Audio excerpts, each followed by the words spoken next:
animal world are sitting around in a council, any more than they're laughing at John Belushi's jokes in Saturday Night Live. This raises a very interesting philosophical problem, because I have been arguing in a way that is very different from the normal paradigmatic forms of logic and conventional reason. My argument has been an attempt to understand a totality, a whole, as an evolution, as a process. I have been discussing a process, and I have been thinking processually. I have not been thinking as though I'm solving a geometric problem, you see.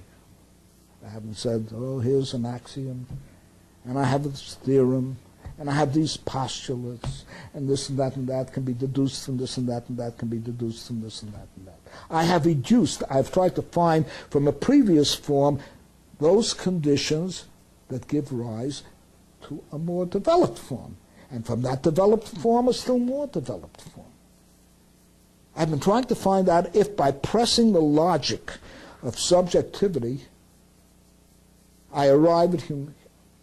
I've been trying to show, I've been pressing, I should rephrase this, I have been pressing the logic of subjectivity, which we all agree at minimally exists in an amoeba, squeezing it and pushing it to a point where it yields consciousness. And I have been taking consciousness and squeezing it and pushing it to a point where its logic is intellectuation, and its logic is intellectuation leads to rationality. Now, am I keeping you from your lunch or supper? In other words, I've been working with something that could be said was implicit in life itself. Reason is implicit in life. In life, in an amoeba. It's implicit. I'm not saying that reason exists in an amoeba. No. I'm saying that an amoeba, the way it is constituted, begins to suggest or contains the ingredients for a development, call it metabolism, natural selection, to produce another life form which is not simply subjective but also conscious, which in turn contains an implicit within itself another life form which is incapable of intelligence, which in turn is capable of reason, etc. And finally yields society, which is a separate subject. Now that potentiality is not a figment of my imagination. It's there, it's real. It is existential. It is not purely metaphysical, it is not religious, it is not spiritual. It is there. It is a reality. What makes it possible for me to educe, not deduce, but educe, draw out, not simply follow in a logical sequence, in typical means ends reasoning, A plus B equals C. No, I'm saying out of C emerges out of B, which in turn emerges out of A. There's a difference. It's not A plus B plus C. That plus sign is operationally very different. It's a deduction.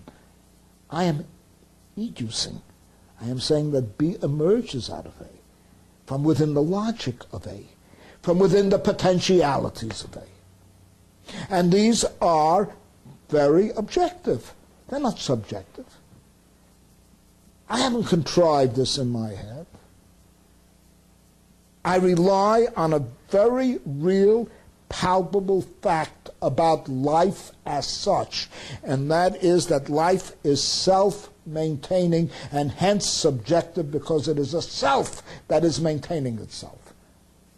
And I'm using a lot of selves around here to argue that I'm talking about subjectivity, and that is real. And if the logic of an amoeba is pushed, namely its self-maintaining capacity is pushed to its logic, I will gradually begin to enter into, and I can speculate about this rationally, consciousness. as well as intelligence, as well as reason. You see this. Now, this is a way of thinking that is very different from formal conventional thinking. Formal conventional thinking works with the idea that A equals A. That's the great, powerful, all-important law of identity, it has been called by logicians. A can never equal not A. That, in formal logic, is a contradiction. Clear?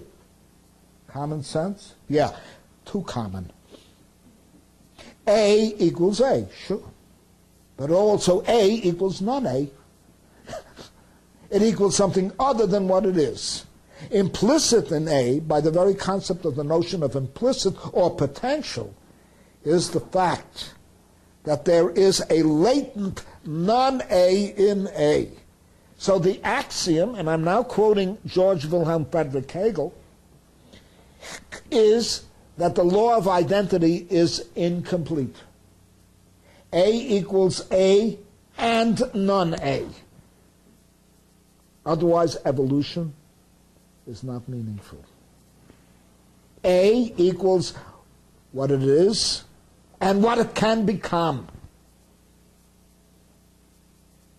Am I clear about this? I'm asking you to break all the hide-bound hoops that exist around the human mind, that conventional logic, in which conventional logic has confined thought, and say that there is nothing wrong with conventional logic. You couldn't build bridges without conventional logic. You couldn't build houses. I would no more use dialectical thought, which is what I'm talking about, dialectical logic, Hegel's dialectical logic, to build a house than I would use Einstein's idea that the shortest distance between 2 points is a curve, the Riemannian notion of geometry, to actually go from here, from Montpelier to Burlington. If I worked with that supposition, I'll tell you right off the bat, I'll wind up in the Winooski River or worse, following a curve instead of the straight line. Okay, that whole highway was built on the basis of straight lines, not curves. But there is a fundamental truth in the idea that as you look at larger pictures, okay, you will have to navigate as though the shortest distance between 2 points is a curve. First of all, because space is curved, according to Einstein. Hard to believe, space is curved. And additionally, the planet is curved. The planet is not a flat plane. Now what I'm asking you to do is work with the supposition that implicit in life itself is reason. Only implicit. None of this is teleological. None of this is a prediction that it must happen.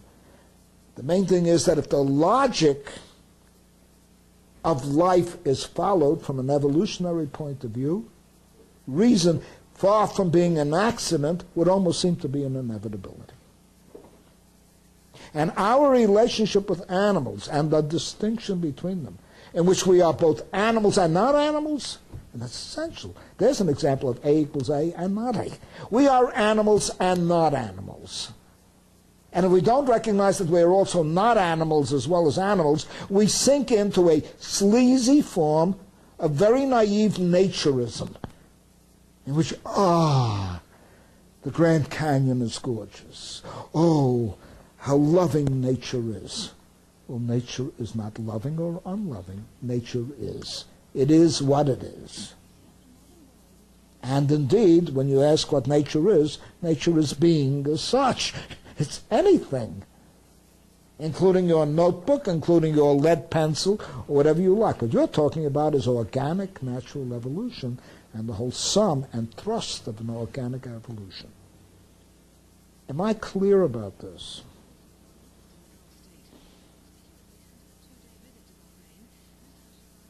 All I can do is squeeze this and squeeze it, as though I had a wet rag that I was trying to dry out. And I'll never get it completely dry, but I will do the best I can. This form of reason, which Hegel elaborated in the 2 volumes of The Science of Logic, for all The issue you may take with that science of logic is one of the most gigantic insights that was ever made in philosophy. And one would have to sit with that work, enter into it.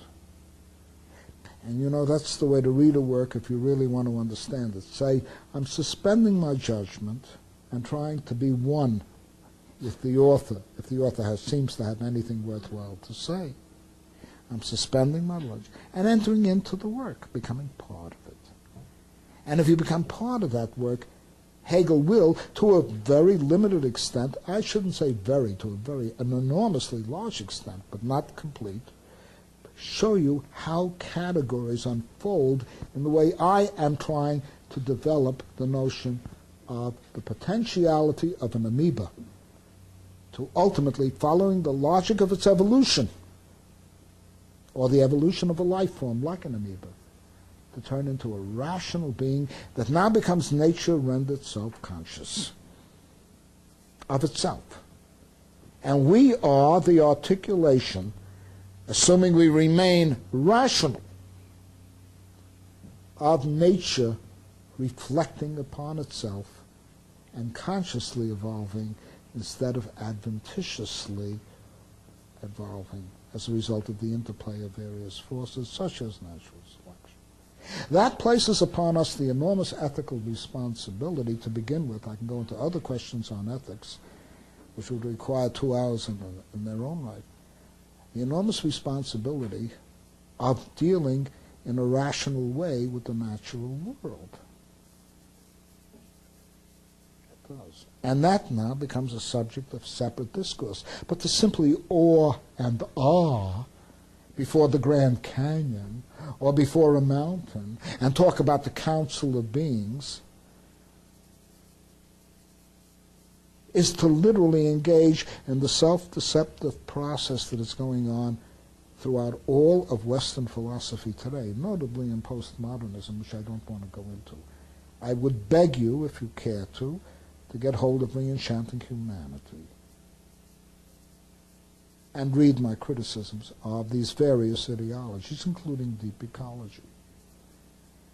Deep ecology plays the very dangerously reactionary purpose, and I'm sorry to say this, and I say it not out of malice, I say it out of regret, of producing a naturism and a biocentrism that tends to disregard human beings.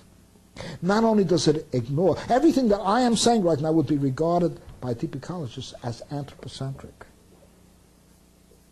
But I'm not being anthropocentric because, first of all, anthropocentric as a word means that the world was made for human use. Well, I don't believe in a deity, so I don't believe the world was made. May I say that, please? I don't believe that it was made. So let's get this out of the way.